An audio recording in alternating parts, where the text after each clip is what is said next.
ఆంధ్రప్రదేశ్ మానవ హక్కుల వేదిక రాష్ట్ర ఉపాధ్యక్షుడు అబ్దుల్ రసూల్ ఆధ్వర్యంలో ఆంధ్రప్రదేశ్ అభివృద్ధి వికేంద్రీకరణ చర్చా కార్యక్రమం అయిపోయిన తర్వాత రాష్ట్రం ఆర్థిక లోటుతో తీవ్ర సంక్షేమంలో ఉందని, అదేవిధంగా అనేక సంక్షేమ పథకాలు ప్రవేశపెట్టడం వల్ల అనేక ప్రభుత్వ సంస్థలు నిధులు లేక అభివృద్ధి కుంటుపడుతుందని ముఖ్య అతిథులు పేర్కొన్నారు. ఈ కార్యక్రమంలో మానవ హక్కుల వేదిక రాష్ట్ర ఉపాధ్యక్షుడు ఎస్ అబ్దుల్ రసూల్, సిపిఐ అల్లిపీర, ఇతర నగరానికి చెందిన మేధావులంతా పాల్గొన్నారు. అంశాన్ని ఈరోజు మళ్ళీ ఒకసారి మనం గుర్తు చేసుకుంటున్నాం. అంటే ప్రతి సంవత్సరం గడిచే కొద్దీ ఎక్కడున్నాం మనం, 5 ఏళ్ళ వెనక్కితో పోల్చుకుంటే, 10 ఏళ్ళ వెనక్కితో పోల్చుకుంటే, ఆంధ్రప్రదేశ్ విభజన సమయానికి అంతకు ముందుతో పోల్చుకుంటే అనేక రంగాల్లో మనం వెళుతున్నటువంటి ఈ రాష్ట్రం కానీ అభివృద్ధి నమూనా వెళుతున్నటువంటి దిశ ఏ విధంగా ఉంది అనేది ఈరోజు సమావేశం ఉపయోగపడుతుందని చెప్పేసి నేను భావిస్తున్నాను.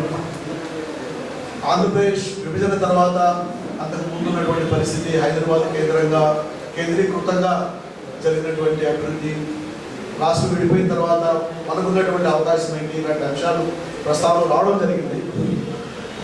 మనకున్నటువంటి ఆ రోజు ఒక గొప్ప, నేను ఇక్కడి నుంచి మళ్ళా కొన్ని అంశాలు వెనక్కి వెళ్తాను. ఆ రోజు మనకున్నటువంటి ఒక గొప్ప అవకాశం ఈ రాష్ట్రాన్ని వికేంద్రీకరణ దిశగా ఒక అభివృద్ధి చెందిన రాష్ట్రంగా ఒక 10 ఏళ్లలో తీసుకెళ్ళడానికి ఒక పెద్ద అవకాశం చరిత్ర మనకు ఆ రోజు కల్పించింది 2014లో. ఎందుకంటున్నానంటే మనం విభజిత ఆంధ్రప్రదేశ్కి ఒక ఎడమ వైపున వస్తాయి.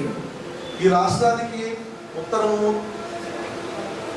దక్షిణము, పడమర 3 పెద్ద మహానగరాలు ఉన్నప్పుడు వాటిని తలదన్నే మరొక మహానగరాన్ని నేను నిర్మిస్తాను అంటూ ఆ రోజు ముఖ్యమంత్రి తీసుకున్నటువంటి నిర్ణయం ఈరోజు ఆంధ్రప్రదేశ్కి వికేంద్రీకరణకు ఒక శాపమై కూర్చుంది అనేది నా వ్యక్తిగత అభిప్రాయం. ఎందుకంటే నా ఫీల్డ్ జాగ్రఫీ సబ్జెక్ట్ నాది. Urban studies, cities growth, regional development, ఇట్లాంటి ఇష్యూస్ మీద సెస్లో 30 సంవత్సరాలుగా అనేక అంశాల మీద పరిశోధన చేయడము, లేకపోతే ఇతరుల సహచర్యం చేసినటువంటి పరిశోధనలు చూస్తూ ఉండడము, చర్చించడం ఇవన్నీ జరుగుతూ ఉన్నాయి. ఆంధ్రప్రదేశ్లో 6 ఫంక్షనల్ ఎయిర్పోర్ట్స్ ఉన్నాయి. ఈవెన్ టుడే విశాఖపట్నం, రాజమండ్రి, గన్నవరం, తిరుపతి, కడప, కర్నూలు, అనేక రాష్ట్రాల్లో ఈ ఎయిర్పోర్ట్స్ లేవు, ఫంక్షనల్ ఎయిర్పోర్ట్స్. ఈ చుట్టూ ఏదైతే 3 మహానగరాలు ఉన్నాయో ఈ 3 మహానగరాలు అది పెద్ద ఇంటర్నేషనల్ ఎయిర్పోర్ట్స్ ఉన్నాయి.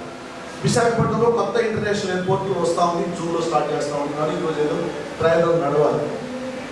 ఇది కాకుండా ఒక 7-8 పోర్ట్స్ ఉన్నాయి, ఓడరేవులు ఉన్నాయి. అందులో ఒక 5-6 ఫంక్షనల్ ఉన్నాయి, ఒక 5-6 నిర్మాణాల్లో ఉన్నాయి. ఇవి కూడా అనేక రాష్ట్రాల్లో ఈ విధమైనటువంటి సదుపాయం లేదు. ఇవి రెండుతో పాటు వ్యవసాయ ఆధారిత రాష్ట్రం, కరువు ప్రాంతము, వెనుకబడిన జిల్లాలు ఉన్నటువంటి రాష్ట్రం,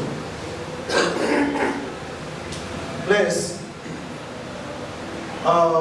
ఒక 15 సిటీస్ని మాకున్నటువంటి వ్యక్తిగత అవగాహన ఈరోజు కూడా నేను దానికి కట్టుబడే ఉన్నాం.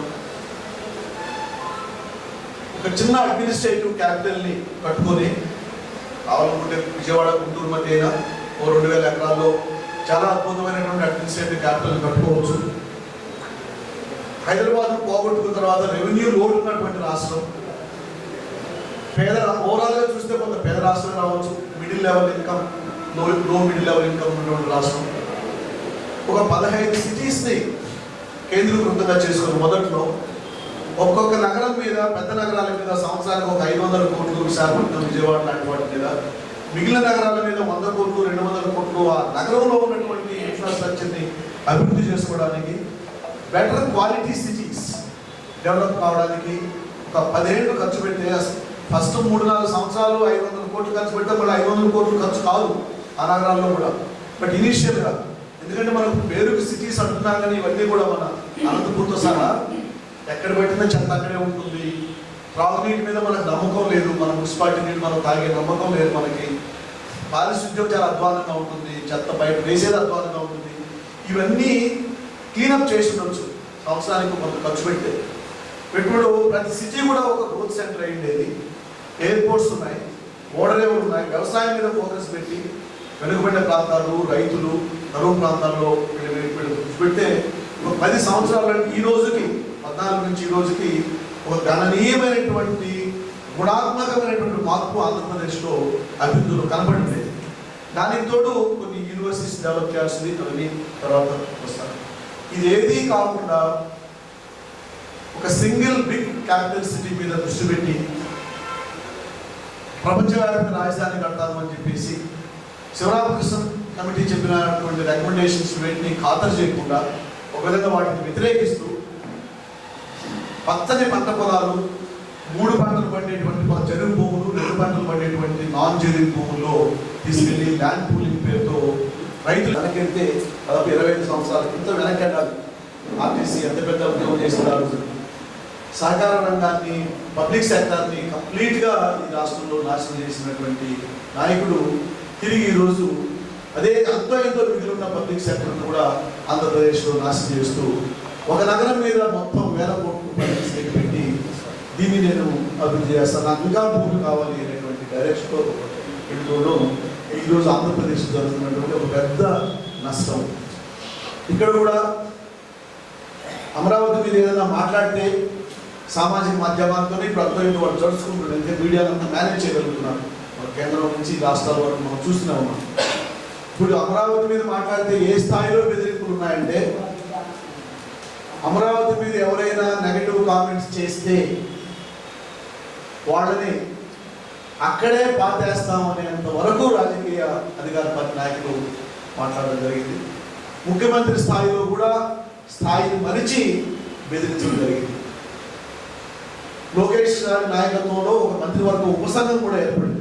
అమరావతి మీద విమర్శలు చేసేవాళ్ళని, సామాజిక మాధ్యమాల్లో చేసేవాళ్ళని ఎట్లా ట్యాకిల్ చేయాలి, వాళ్ళని ఎలాంటి చర్యలు తీసుకోవాలో విధి విధానాలను రూపొందించండి అని చెప్పేసి ఆ స్థితిలో ఈరోజు ఆంధ్రప్రదేశ్ ఉంది. మరి ఏంటి